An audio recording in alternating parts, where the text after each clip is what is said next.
before. I cannot help you. Take those papers and leave my stall immediately.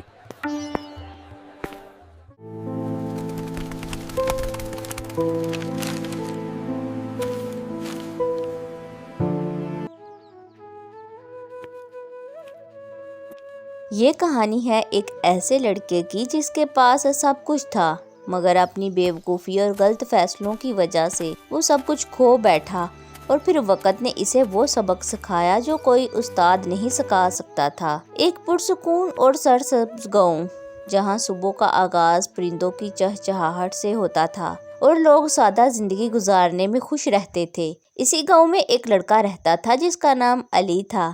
علی ایک ذہین لڑکا تھا، اس کے استاد بھی اس کی تعریف کرتے تھے اور اس کے ماں باپ کو اس سے بڑی امیدیں تھیں۔ لیکن علی کی ایک بری عادت تھی، وہ لاپرواہ تھا اور اپنی عقل پر حد سے زیادہ بھروسہ کرتا تھا۔ وہ اکثر سوچتا تھا کہ اسے کسی کی نصیحت کی ضرورت نہیں، وہ سب کچھ خود سمجھ سکتا ہے۔ ایک دن علی کی ماں باورچی خانے میں کھانا بنا رہی تھی اور علی باہر کھیل کر آیا تھا۔ ماں نے پیار سے کہا، بیٹا تھوڑا وقت پڑھائی کو بھی دے دیا کرو، یہی تمہارا مستقبل بنائے گی۔ علی نے ہلکی سی مسکراہٹ کے ساتھ لاپرواہی سے جواب دیا، امی آپ فکر نہ کریں، میں سب سنبھال لوں گا۔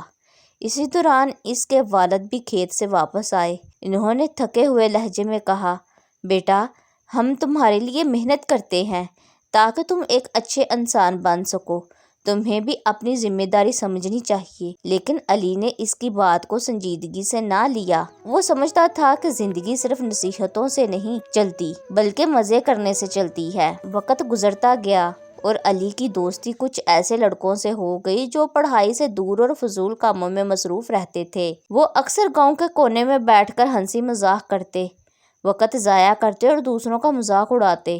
ایک دن ان میں سے ایک دوست نے کہا، علی یہ پڑھائی لکھائی چھوڑو، زندگی ایک ہی بار ملتی ہے، مزے کرو۔ علی نے فوراً اس کی بات مان لی۔ اسے لگا کہ یہی اصل زندگی ہے، آزادی، کوئی پابندی نہیں۔ یہی وہ لمحہ تھا جب علی نے اپنی زندگی کا سب سے غلط فیصلہ کیا۔ کچھ مہینے بعد اسکول میں امتحانات ہوئے اور جب نتیجہ آیا تو علی کے ہاتھ میں ایک کاغذ تھا جس پر لکھا تھا کہ فیل۔ اس کے قدم رک گئے، آنکھوں میں حیرت اور شرمندگی تھی۔ استاد نے سنجیدگی سے کہا، علی تم میں صلاحیت تھی مگر تم نے اسے ضائع کر دیا۔ یہ پہلا موقع تھا جب علی کو اپنی غلطی کا احساس ہوا، مگر اس نے پھر بھی خود کو بدلنے کی کوشش نہیں۔ جب علی گھر پہنچا تو اس کے والد نے رزلٹ دیکھا اور خاموش ہو گئے۔ پھر آہستہ سے بولے، بیٹا ہم نے تمہارے لیے کتنی امیدیں رکھی تھی۔ ماں کی آنکھوں میں آنسو تھے۔ ابھی بھی وقت ہے بیٹا، خود کو سنبھال لو۔ لیکن علی اپنی انا میں اندھا ہو چکا تھا۔ اس نے غصے میں کہا، آپ لوگ مجھے سمجھتے ہی نہیں، میں اپنی زندگی خود سنبھال سکتا ہوں۔ غصے اور ضد میں آ کر علی نے ایک بڑا فیصلہ کیا۔ وہ گھر چھوڑ کر شہر چلا گیا۔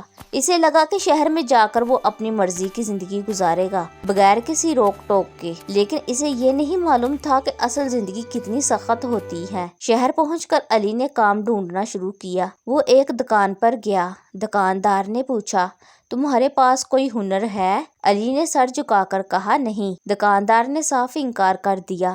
ایسا کئی بار ہوا، ہر جگہ اسے یہی جواب ملا، نہیں۔ اب اسے سمجھ آنے لگا کہ صرف خواب دیکھنے سے کچھ نہیں ہوتا، محنت اور سیکھنا ضروری ہوتا ہے۔ کچھ دن بعد علی کے پاس نہ پیسے بچے نہ کھانے کو کچھ تھا۔ وہ ایک سڑک کے کنارے بیٹھا تھا، بھوکا، تھکا ہوا اور اکیلا۔ اس کی آنکھوں میں آنسو تھے اور دل میں صرف ایک ہی خیال، کاش میں نے اپنے ماں باپ کی بات مان لی ہوتی۔ اب اسے اپنی ہر بیوقوفی یاد آ رہی تھی، ہر وہ لمحہ جب اس نے نصیحت کو نظر انداز کیا۔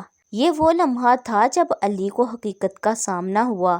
اسے سمجھ آ گیا کہ اصل بیوقوفی یہ نہیں تھی کہ اس نے ایک غلطی کی، بلکہ یہ تھی کہ اس نے بار بار وہی غلطی دہرائی اور اب وہ سب کچھ کھو چکا تھا۔ آخرکار علی نے فیصلہ کیا کہ وہ واپس جائے گا۔ جب گاؤں پہنچا تو اس کی حالت بہت خراب تھی۔ ماں نے جیسے ہی اسے دیکھا وہ دوڑ کر اس کے پاس آئی اور اسے گلے لگا لیا، میرا بیٹا تم واپس آ گئے۔ والد نے نرمی سے کہا، بیٹا غلطی سب سے ہوتی ہے مگر سیکھنے والا ہی کامیاب ہوتا ہے۔ علی کی آنکھوں سے آنسو بہہ رہے تھے۔ مجھے معاف کر دیں، میں بدل چکا ہوں۔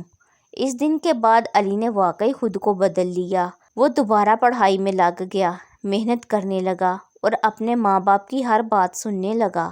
آہستہ آہستہ اس کی زندگی بہتر ہونے لگی۔ کچھ سال بعد علی ایک کامیاب انسان بن چکا تھا۔ اس کے ماں باپ فخر سے اسے دیکھ رہے تھے اور علی کے دل میں صرف ایک ہی بات تھی، اگر میں نے وقت پر سیکھ لیا ہوتا تو شاید اتنی تکلیف نہ اٹھانی پڑتی۔ بیوقوفی کا انجام ہمیشہ نقصان ہوتا ہے، لیکن اگر انسان وقت پر سیکھ لے تو وہی انجام ایک نئی شروعات بھی بن سکتا ہے۔ یاد رکھیں، جو لوگ نصیحت نہیں سنتے وہ وقت کی ٹھوکروں سے سیکھتے ہیں۔ دوستو، یہ تھی ہماری آج کی چھوٹی سی کہانی۔ اگر آپ کو پسند آئے تو اسے لائک کریں اور چینل کو سبسکرائب کریں۔ جزاک اللہ خیر۔